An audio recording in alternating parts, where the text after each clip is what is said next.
Welcome back to Sovereign Conspiracy. I'm Jeffrey, your human-sounding AI host. I'll be filling in for Lucas on this episode while he's under the weather. Nothing a quick update can't fix. Here to guide you through the unseen, the unknown, and the unforgettable. So tonight, here with us again are Marty and Pam. In today's episode, we're diving into the shadows of ancient memory with the secret history of the reptilians.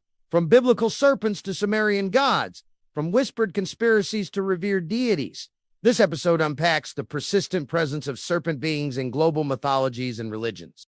Are these just symbols, or something more? Could they be ancient memories of non-human contact, encoded spiritual truths, or even extraterrestrial manipulation? Stay tuned as we explore the truth hiding in plain sight. And make sure to hit that like and subscribe button.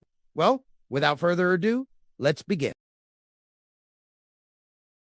So, what if the stories we've always heard about, where we come from, about good and evil, what if that's not quite the full story? What if, like the book we're diving into today asks, the serpent, this figure that's just so deeply wound into our myths, our religions, holds secrets. Secrets that maybe science and, mainstream religion haven't really touched on. Yeah, that's a hook, isn't it? It makes you stop and think, what are these symbols really about? Could there be more? Exactly. And that's pretty much the journey for this deep dive. We're tackling the secret history of the Reptilians using the material you sent over from Scott Allen Roberts' book. Right. And this isn't just, scales and hissing sounds. It digs into why these serpent or reptilian figures pop up constantly, everywhere, from way back when to, modern conspiracies. It's a rich set of stuff to get into, definitely. And the patterns the author points out they're quite striking when you see them laid out. Yeah, so our goal here, just to be clear, isn't really to say, yes, this is true, or no, that's impossible. Right, not about validating. Exactly. It's more about following the author's thinking, tracking how he sees these reptilian archetypes showing up globally, thinking about his ideas on where they came from, and I guess what they might suggest about how human beliefs evolved. Sort of mapping out the argument. Mapping the hypothesis, yeah. So where does this all start? It seems to begin with a symbol that just coils through almost every culture imaginable. The serpent. Yeah. The book makes a strong case that it's one of the oldest, most widespread symbols we know. Okay. And what's really compelling is that duality it always seems to have. Yeah. Good and evil, life and death, wisdom, temptation. It's like we've always had this really complicated relationship with it. I mean, look at the Hebrew serpent in Eden. The classic example. On one level, yeah, it's the tempter, right? Right. Leads to getting kicked out. But the author points out it's also the thing that brings in knowledge, awareness.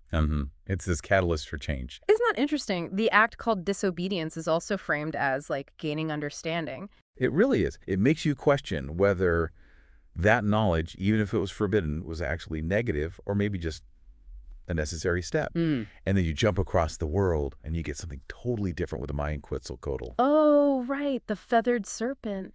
Revered. Like a culture bringer, a life giver. Yeah, linked to the morning star. So positive. It's such a contrast to the Eden story. It really is. How can the same basic image mean such different things? Well, that's kind of the big question the book seems to circle around, isn't it? Maybe it's about different cultural needs or different ways of thinking about creation itself. And the examples just keep coming. You've got the Buddhist Naga, often protectors, right? Guardians of wisdom. Okay. Even the rattlesnake on early American flags. That one surprises people sometimes. It really does. You sort of expect, I don't know, an eagle or something cuddlier. Right. But no, a venomous snake, symbolizing vigilance, being ready. Benjamin Franklin wrote about it. Huh. So even when it's dangerous, there's this element of watchfulness, wisdom almost. The book suggests so. Yeah. And it pulls together so many others. Huaydo, the African rainbow serpent. Right. Jormungandr, the huge Norse world serpent. Yeah, massive. The Ouroboros, eating its own tail, that cycle of life idea. Classic symbol. Sea serpents, St. George, and the dragon. Even the medical caduceus. Wow. It's everywhere when you start looking. It really is. And that point the author makes that even in Eden, the intelligent serpent provides knowledge, whatever the fallout. Yeah, that sticks with you. It suggests this ongoing link between serpents and wisdom, even if it's like forbidden or dangerous wisdom sometimes. Knowledge from outside the norm. Exactly. Right. Which kind of leads into the next big area the book explores, finding these reptilian creatures mentioned in actual ancient texts. Okay, right. Because the book argues that back then, the line between, say, a religious story and what they saw as history wasn't so clear-cut. Pretty much. These texts were often their record of how the world worked, their history.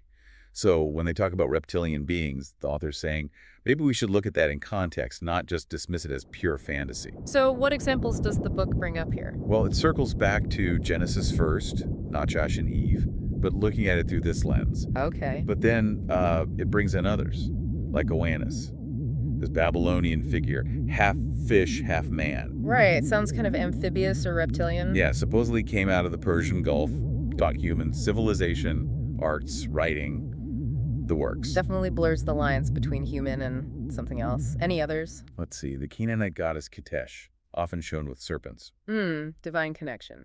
And in Gilgamesh, the hero loses immortality to a serpent, right? It steals the plant. Right, I remember that. Even the Sumerian god Ningizida, a fertility god, depicted as a serpent, a positive serpent god. A fertility god. That really goes against the usual evil snake idea we get sometimes. It does. And then there's a more speculative mention. The idea that the tribe of Levi might have conquered parts of Europe under, well, reptilian leaders. Okay, that sounds further out there. It's definitely less mainstream, but the book includes it to show the breadth of these kinds of stories and interpretations connecting leadership or power with these figures. Gotcha. So, building on all this mythology and these textual references, the book really zooms in on Eden again, but with a different angle, not just simple disobedience. Yeah, the author suggests thinking about it as a race interrupted, like human potential got sidetracked somehow. Interrupted. And he connects this to Sumerian stories about the Anunnaki, these powerful beings interacting with early humans. Ah, the Anunnaki connection. Okay, and the name Nakesh itself is key here, isn't it? Hugely important.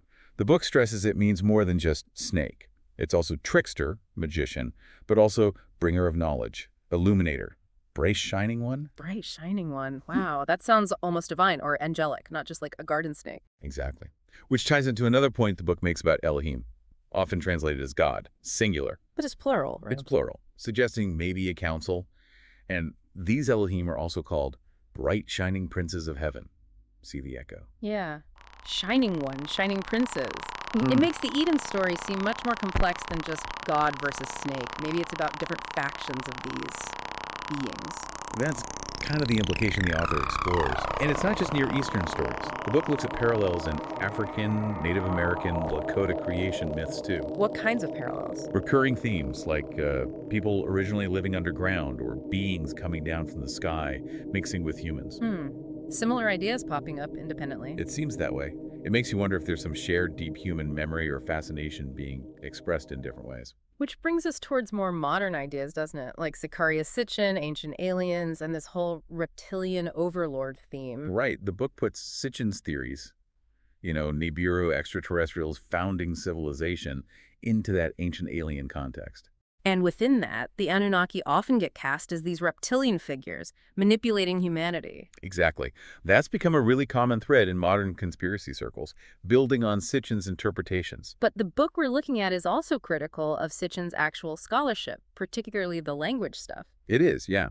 The author points out issues with some of Sitchin's linguistic interpretations, which is important for context. It shows he's not just accepting everything wholesale. But the main point is this reptilian idea isn't new. It wasn't invented by, say, David Icke. It goes way, way back. Millennia back. Yeah. And speaking of ancient links, the book gets into this really interesting, maybe controversial connection between the Sumerian god Enki or Ea and the serpent, and maybe even YHWH. Okay, this bit sounds potentially explosive. Tell me about Enki. So Enki is a major Sumerian god, Lord Earth, ruler of the Abzu. The deep waters, the underworld, basically. The underworld. Okay, so kind of a colonic figure already. Right, but here's the twist. The author discusses the linguistic argument that Ea might be an early form of YHWH, Jehovah. Whoa. Okay. Linking the Sumerian underworld god to the biblical god. What does the book do with that? It acknowledges it's potentially heretical. Right. But it creates this possible linguistic bridge between figures usually seen as total opposites, like Lucifer and Jehovah. How so? Well, Enki is famous in myth for giving forbidden knowledge to humans, often from his watery abode, the snake den. The snake den. That sounds familiar. Exactly like Nachash, the serpent, giving knowledge in Eden. The parallel is pretty striking. It makes you think about shared origins for these stories. It really messes with the standard good versus evil narrative. But the book doesn't just stick to texts and language, right? It looks at psychology, too. Yeah, it brings in Freud and Adler, trying to understand, like, why humans might even invent the idea of a secret reptilian race influencing things. Okay, so Freud, that's about the unconscious repressed stuff. Right, repressed memories, irrational fears. Maybe the reptilian idea taps into some deep primal anxiety about hidden forces we don't understand. Interesting, like a projection of unconscious fears onto this other. And Adler, his focus was different, wasn't it? Adler talked about feelings of inferiority, the drive for superiority, for perfection. Okay. So the book floats the idea that maybe imagining powerful, hidden reptilian rulers is a way to explain our own feelings of powerlessness, or to make sense of complex social structures and inequalities. Like it gives a concrete enemy or explanation for things that feel beyond our control. Sort of, yeah. Like how we create gods to explain the universe. Yeah. Maybe we create reptilian overlords to explain, I don't know, politics or global finance. That's a really fascinating psychological take. Now, the book also delves into some specific history. The Merovingians, the Dragon Dynasty. Yeah. Why them? Well, the Merovingians were this really powerful Frankish dynasty in early medieval Europe. Okay. And what connects them here is their association with serpent symbols and this weird title, the Bestia Neptunus, the beast from the sea. Beast from the sea. That definitely rings some biblical bells, like Revelation. Exactly. The book links it straight to the imagery of the Antichrist and the dragon, which Revelation equates with Satan. So a real ruling dynasty linked, symbolically at least, to these really potent, dark figures. And the book mentions that some, let's call them insider sources, claim it wasn't just symbolic. They claim the Merovingians were a literal dragon dynasty with actual satanic descent. Wow. Okay, that definitely pushes into conspiracy territory, blurring history and myth. It really does. And it even loops in King Arthur and the Holy Grail, suggesting some of these sorcerer kings or dragon lords claim descent from both Jesus and some kind of Luciferian line. Talk about a complicated family tree. That's wild. It's a dense web of connections the author is exploring. Okay, shifting focus again, the Tuatha Dé Danann in Ireland. Who were they and how do they fit in? The Tuatha Dé Danann, the peoples of the goddess Danu. In Irish myth, they're these tall, shining beings, almost supernatural. Okay. They arrive in Ireland bringing amazing knowledge and skills, sometimes said to come in dark clouds or ships. They're often linked to elves or fae folk. Right. And the book points out that El connection, again, like Sumerian Elil or Hebrew Elohim, back to those shining beings. Exactly, keeping that thread alive. And the reptilian link, the author puts forward this idea, again, speculative. Right. That maybe the Israelite tribe of Dan mixed with these Tuatha Dé Danann, who were also apparently known as dragon lords of Anu, offspring of the Anunnaki. Wait, the Tuatha Dé Danann were linked to the Anunnaki. In this interpretation, yes. And this mixing of Danites and the Tuatha Anunnaki could be another way to understand that Genesis story about the sons of God and the daughters of men. So this combined group, according to this theory, then moves into Europe. Yeah, migrating to Europe, Scandinavia, bringing this blend of Israelite tradition and Canaanite Anunnaki serpent culture with them. Yeah. It paints a picture of these ideas traveling and merging. Which then ties back into the Holy Grail. How? Well, if the Grail quest isn't just for a cup, but for a bloodline. Jesus' bloodline, right. Yes. But then, if some royal lines claiming that descent were also called dragon lords and linked to a Luciferian line. It gets incredibly tangled, maybe through Cain, son of Eve, and the serpent, or Lilith. The book touches on those possibilities, yeah, and mentions the Gnostic Cainites who actually revere Cain. Yeah. It just shows how varied these interpretations can be. Definitely alternative history. Okay, moving closer to our time. Nazism.